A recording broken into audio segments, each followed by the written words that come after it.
Welcome back.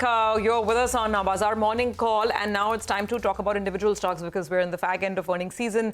Some pretty big numbers came through yesterday, and our team is standing by with the CNBC-TV18 list of top stocks to watch for the day, guys. Good morning. So, Nigel, you go first. Hindalco? Well, Hindalco's numbers actually were good. You know, the Novelis numbers were very, very disappointing. And post that, the India business actually has delivered a very, very healthy set. A few factors that played out here. The aluminium business, just take a look at that. The EBITDA number is much better than what we were working with because part of their sales volume was hedged at a favorable price. The input costs were much lower. In all probability, alumina sales as well were higher, which supported the profitability, which explains why that EBITDA number is much better on the aluminium side. On the copper side of things, we'll have to find out what were the derivative gains in the past quarter because the volumes were down by close to 10%, yet the copper business delivered a far better EBITDA number of more than 800 crores, which is the best we've ever seen. Moving to the aluminium upstream business, well, $1,350 per ton, better on a quarter-to-quarter basis, better on a year-to-year basis, and the aluminium upstream business is bulk of their profitability, so that gets a thumbs up. The debt number is more or less stable. So put everything together, after the Novelis disappointment, shots are there in the system. I expect the stock to open up well in the green. Okay, that's Hindalco. So looking to start with some positivity. But now let's go across to Mangalam to figure out Britannia.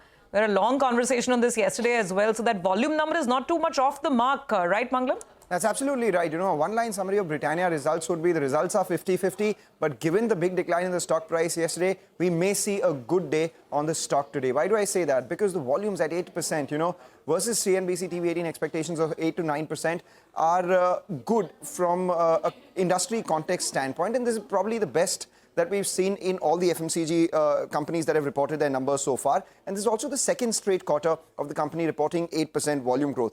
However, the miss came in on the EBITDA front. The EBITDA came in at just 783 crores versus street expectations of 890 crores. The margins were sharply lower versus expectations. 19% were the expectations. The company reported around 16.8%, and that led to disappointment on the bottom line as well. What led to the EBITDA miss? Gross margins were down by almost 150 basis points, and employee expenses as a proportion of sales increased by about 150 basis points, and on an absolute basis as well, increased by 45% as well. The company did speak about tepid consumer demand, but in that they've been fairly agile is what they said, and they saw steep rise in prices of key commodities such as wheat, palm, and cocoa. Going forward, the adjacencies are something that we'll keep an eye out on.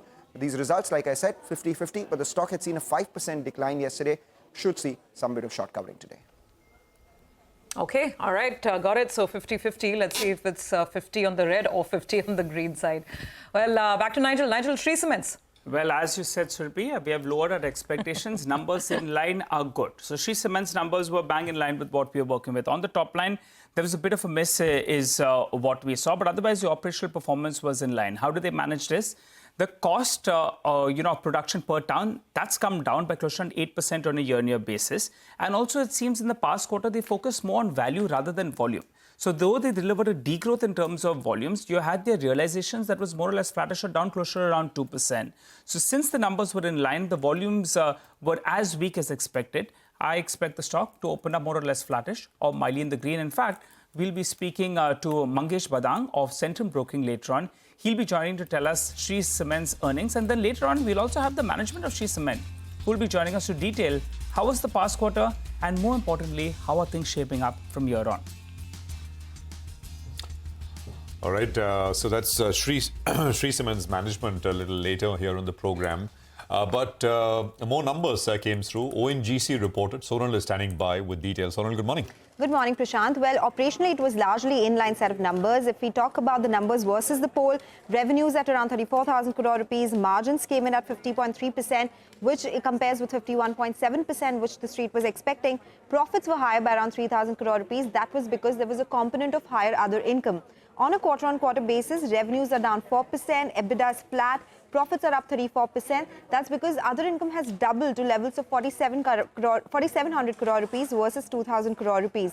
Now, the important and positive update is that the company said they started 3 new oil wells in the KG Basin in late October, which has doubled the production to 25,000 barrels per day versus 12,000 barrels per day. This was an investor concern, and this seems to be getting addressed. They will also be starting 5 new wells shortly in that region itself. The oil realization absolutely in line with estimates. The conference call is at 3:30. So more color on production guidance, both for oil and gas, is something that the street will be watching out for. Okay, all right. Thanks a lot for that, Sonal. Well, I'm looking at NMDC, and actually the EBITDA number that they delivered was a little lower than what we were working with, which goes down as a disappointment. And that's why I'm expecting the stock to open up in the green, in the red, though it can recover into the green. So the stock opens up in the red and then it recovers into the green is what I'm expecting. Why was the miss on the EBITDA front? The gross margins, they were under pressure. There's a stock adjustment that we're seeing. Basically, they've sold some inventory because the production number is actually lower, but the sales volumes is higher. So because of that inventory adjustment, that's why the gross margins are under pressure. Other expenditure as well was much higher, as well as the selling expenditure was higher. But the way ahead seems to be positive because they've taken 2 price hikes in the month of October. And also they've given a sweetener by announcing that adjustment, that bonus share, 2 shares for every 1 held. So because of that, the stock could recover from the low of the day, but otherwise the numbers go down as a bit of a miss. But Mangalam, coming back to you, Jubilant FoodWorks, how was it? Well, a good pizza party, especially from the delivery standpoint. So strong internals coming in. If you look at the revenues, largely in line with street expectations around that 1470 crore mark. EBITDA as well, not too far off from estimates. 287 crores. The street was working with a number of 284 crores. And the net profit at 52 crores, absolutely in line with expectations of around 55 odd crores as well. Now, here's where the strength lies in the internals. One, Domino's India like-for-like growth has come in at 2.8%, the higher end of the expected range of 2 to 3% itself. They've added 50 new Domino's stores during the quarter versus expected 45 new stores. And the average daily sales of mature Domino's stores is now at 80,185 rupees, which is at a 6-quarter high. Additionally, delivery revenue has grown by 15.9%. That accounts for nearly 70% of their India channel sales. Delivery also is a high-margin business. Dine-ins have declined, and that's a secular trend. Delivery like-for-like growth has actually been 11.4%, and that's a positive, which is what makes me expect the stock to be in the green today. All right, Mangalam, thanks for that. Well, I'm looking at 2 more stocks, Ramco Cements as well as Hindustan Copper. Let's go with Ramco Cements first. These numbers look good. The top line was bang in line with what we were working with, and the EBITDA number was much better. How did that happen? The volume degrowth was less than expected. It was down by close to around 2.5%. We were working with a number of close to around 5% degrowth on a year-on-year basis. Also, their focus on the cost side is holding them in good stead. Power and fuel cost was down by close to around 20%, or they're using a high amount of WHRS, which is waste heat recovery system. Also, green power is what they are using, and because of that, the costs were relatively lower in comparison to what the street was working with. Not just the operational performance, they're also deleveraging their balance sheet. So the debt is at around 5,000 crores, but they have mentioned that more than 350 crores of non-core assets is what they've already sold. So going ahead, things will improve on that front, and they're committed to deliver the 1,000 crores of sale of non-core assets. So the balance sheet as well will look a little bit better. In addition to that, they're saying that they're looking at increasing their capacity. And as we know, in terms of adding capacity, they add capacity at the least cost. So going with green out here, it's been an underperformer, but Ramco Cements will gap up today. Moving to the other stock, Hindustan Copper. Well, those numbers are fairly okay. Don't have estimates on this because not too many analysts or no analyst actually tracks it. But the revenue growth was good. The EBITDA number growth as well was good. There was some margin compression, but that's because of the adjustment in inventories. Otherwise, these numbers look fairly stable. The problem is the dollar index is stronger and copper prices have declined. But otherwise, going with a tinge of green because these numbers were not too bad. But let's wind this down with Abhishek on Bank of India. Abhishek, take it away. Well, it's a mixed set of numbers coming in from Bank of India, but more on the weaker side. So despite the fact that credit deposit ratio is at, best in last 38 quarters, coming in at 77.4%, it has not helped the net interest margin. So net interest margin has declined on a sequential basis, and it's one of the lowest that you are seeing in last 9 quarters, coming in at 2.82%, a decline of 25 basis points on a sequential basis. Now, slippage ratio or formation of bad loan ratio, that was at 1.7%, which is the highest in last 5 quarters. The low-cost deposit ratio that continues to decline. It has come in at 41.2%, perhaps one of the lowest that you are seeing in last 15 quarters. The asset quality has been one of the best in last 38 quarters, coming in at a gross NPA ratio of 4.4% versus 4.6% in the previous quarter, thanks to healthy recovery and upgrades that they saw in this quarter. Now, SMA 1 and 2 or loans overdues between 30 days to 90 days, that shot up massively to 0.94% of the loans versus versus 0.29% of the loans in the previous quarter.